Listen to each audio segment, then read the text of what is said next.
Just introduce yourself and tell a bit about what you're doing. My name is John Roo, publishing for retro games mainly. Trying to work on some stuff for modern platforms, but even still, it's retro games on modern platforms. So yeah, that's what I do. When it comes to game development, what exactly are you? Do you want to talk about like a little bit about what you're creating, like what type of games?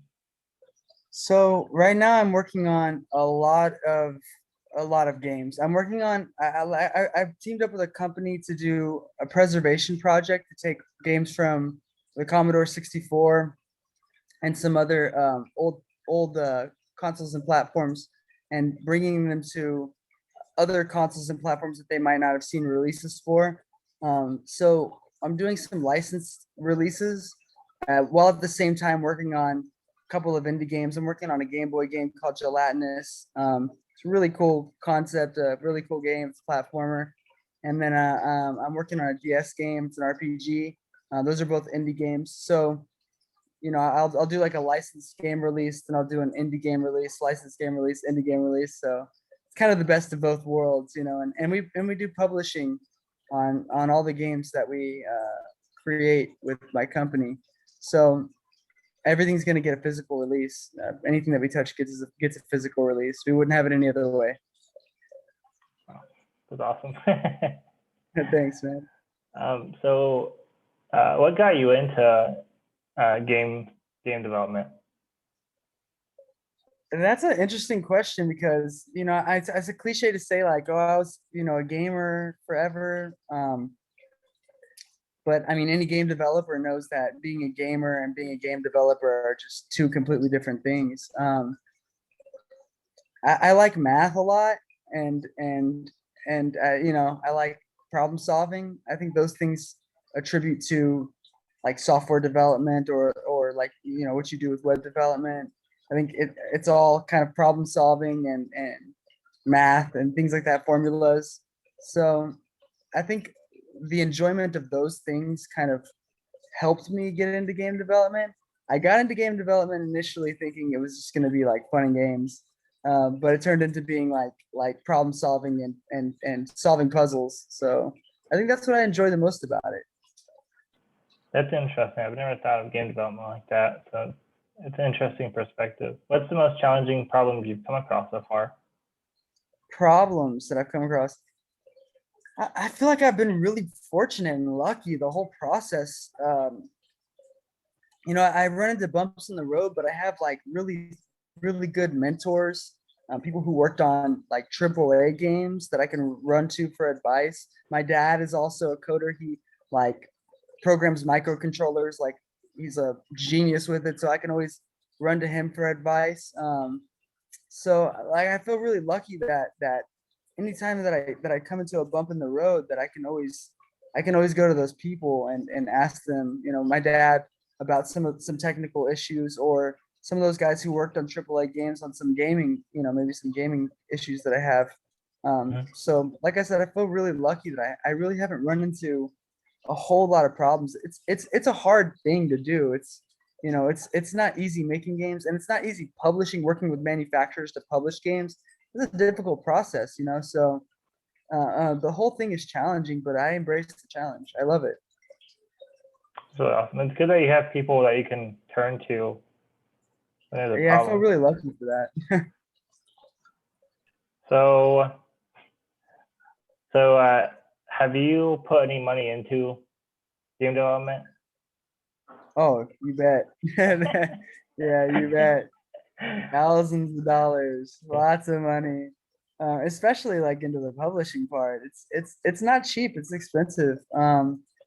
And advertising, things like that, they just cost money. And now I've gotten to a point where I'm like hiring people to do things for me. So all of that, like to run a business, it costs money. So I've spent quite a bit of money, definitely. But it's to make money, and then I use the money that I make to funnel it back into bigger, better things, and that's how I'm able to kind of get my hands on some of these bigger games that I can't really talk about them. It sucks, but some of these bigger projects that I'm working on, come from me being able to invest that money that I've made off of the indie games, which is it was nice to be able to get lucky off of my first indie game and make quite a bit of money off of it, which I feel again fortunate for, very fortunate. I'm lucky for that. I hear it Okay. doesn't happen often. Like I don't know, so Can I we feel talk about lucky. your first? Can we talk Sure. about your first indie game? Yeah. Quest Arrest. Quest Arrest was my first indie game. It's a Game Boy game about. I made a game that was. I'm like a big fan of the Police Quest series, or I was growing up. I really liked Police Quest. I really liked Pokemon too whenever I was growing up. So I kind of um, meshed those two concepts and threw in a couple of like Super Mario RPG kind of elements, quick time events, and that made my game Quest Arrest. I didn't expect to do anything with it. I didn't expect to make any money off of it.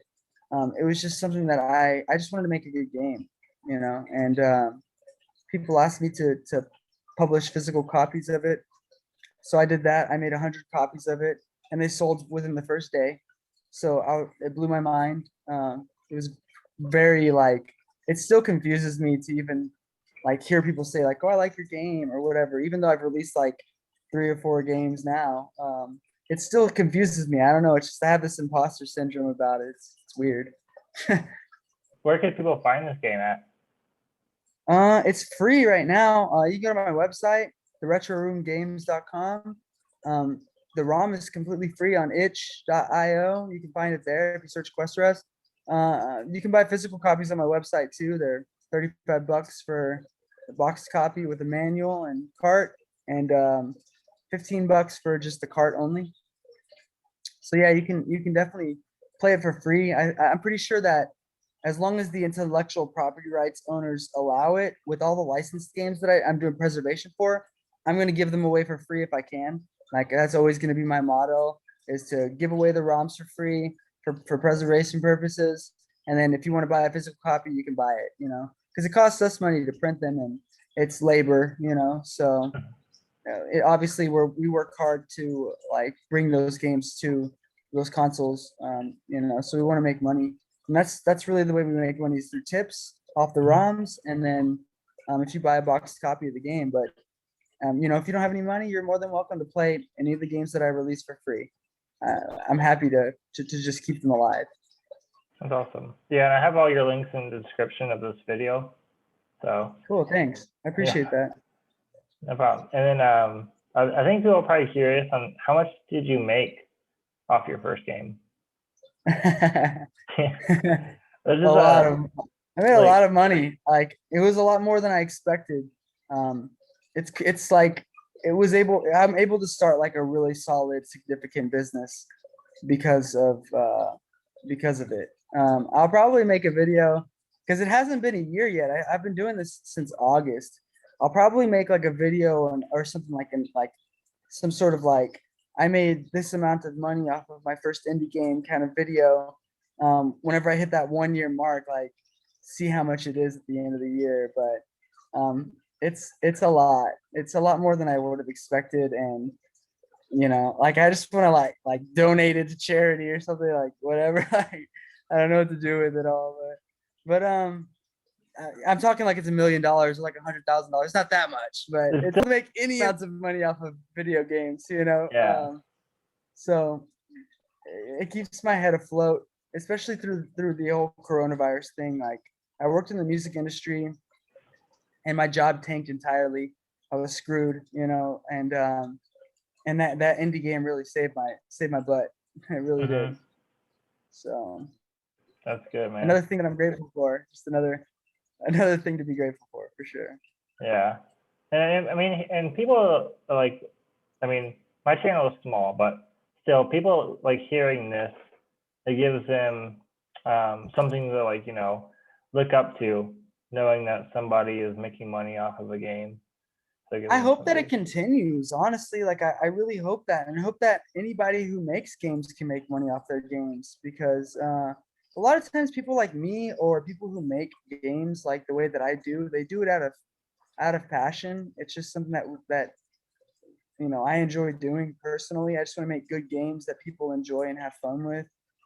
Money was and still is just like a byproduct of that. It's just like, oh, cool, like I get money too. That's really amazing. Like even if I didn't make a dime, I would still make games. I didn't get into game design to make money. Like some of my games that I gave away for free, I didn't really make anything off of. Like I made a couple $100 off my Pet the Dog game. Mhm. A couple of other games that I released that really just didn't make anything, but people played it and people enjoyed it, and that's all that matters at the end of the day. And that's what means the most to me. It's really nice to make money. Like that's really cool, and I'm glad that I'm able to start a business that makes money within games. But um, I think it's just a byproduct of passion. I think if you do anything passionately, um, you'll be successful in whatever ways you want to be. I believe that, honestly, and I've heard that multiple times, so it's really cool. Yeah, it's true. It's true. It's just the money will come. Yeah. Um, and then, so what's your goals look like for your future? Like, let's say 2 to 5 years. Where do you want to be? Man, I want to have a company that I can give jobs to other people, like careers to other people, building games and publishing games. I want to be able to give other people the opportunity to even feel what I've felt so far, to be in the business of games, um, give give an audience enjoyment, give an audience like something that they enjoy, something that can get them to escape from reality for a second and to be paid career money for that. I want to give that to other people. So if I have like a 2 to 5 year plan, it's to have like 10 or 15 employees that are doing what I'm doing now. Um, because it makes me feel so good. It's fulfilling to bring joy to other people um, in the form of games, like for them to play your games, them to enjoy them. And that to me that's just a really fulfilling thing. And if I can bring other people into this business and have them feel the same thing that I felt, like that's just a winning thing. I feel like that's like the greatest achievement, where they can work a job where they get that sort of fulfillment. Not all jobs give you that sort of fulfillment, and Mhm. I think this is just, I feel so lucky to be able to do this, that I want to give it to other people. So I think that's my plan. 2 to 5 years is to try my hardest to expand my business to be able to give this feeling of we create games to make other people happy to other people. To other, I want to give them that feeling. It's important to me. That's awesome, man. I think you'll get there. You seem to be on the right track. I So, appreciate it. I hope so. Like I don't know what I'm doing. I'm just kind of doing it, and I just feel like I'm getting lucky a bunch of times, and hopefully that luck doesn't ever run out. I think if I just keep passionate, and keep moving, keep motivated, keep working, it hopefully it just keeps working. yeah, as long as you keep that passion, man, you'll be fine. I think so. I hope so. All right. I think that's it with the questions. Where can people find you? The Retro Room Roo, or just my website, theretroroomgames.com.